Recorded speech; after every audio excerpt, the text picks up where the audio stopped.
What is up, guys? Mike from Kodiak Ranch Outfitters. This is day 2. As you can see, it's dark. Got home a little late tonight, but we did manage to get the CP4 out. I don't know if you guys can see that. I know the light's probably crappy because I'm doing this. I don't have a whole lot of light. I did get it out, but one of the big things I wanted to tell you guys is, if you look up in here,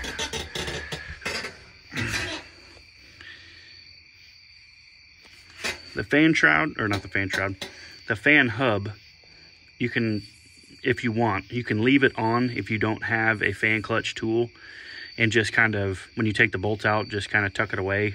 It leaves more than enough room to get the CP4 pump out.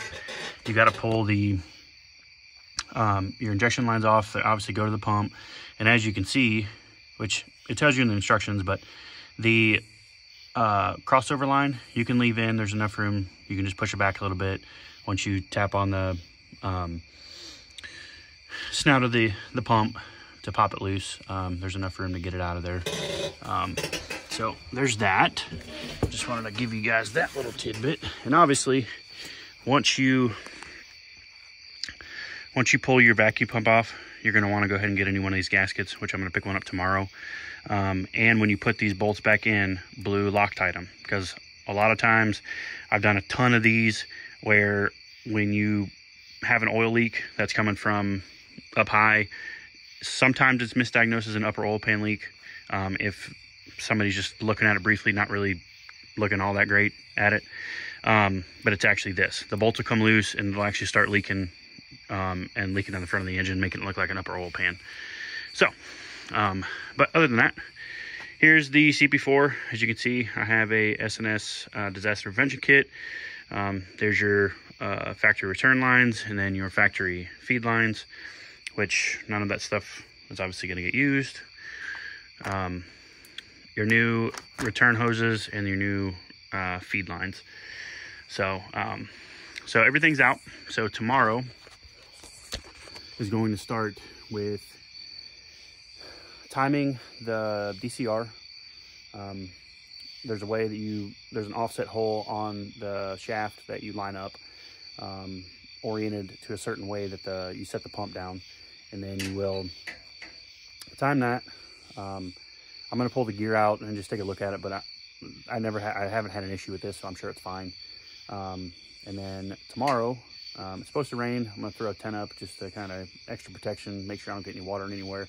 That's the other thing. Make sure if you're doing this at home, which I'm doing at home, I'm not in a garage or anything like that. I work out of a service truck normally, so this kind of works normal for me, although I would like to have a garage. If you are doing this, just make sure when you have the fuel system open, when you have your intake ports open, anything like that, you cover them up, tape them up, you know, anything. If you stuff a rag in it, make sure that you pull the rag out. I've had multiple trucks come in to shops that I've worked at that tried to do some repairs at home, wound up leaving a rag in. It causes all kinds of damage. So if you stuff a rag in, just make sure you pull it out. But other than that, I just wanted to touch on the fan mounting bracket assembly. You can leave that on the fan clutch if you don't have a tool to take it off. There's enough room, you can pull it out. And then about changing this gasket on your vacuum pump and Loctiting the bolts when you go in, which tomorrow when we go to do that, I'll do a video on that. But I didn't really get a video of starting this whole endeavor today just because I was running a little late. So again, if you like this video, give me a thumbs up. And if you haven't yet, click the link, please subscribe, and I'll see y'all tomorrow. Thanks, guys.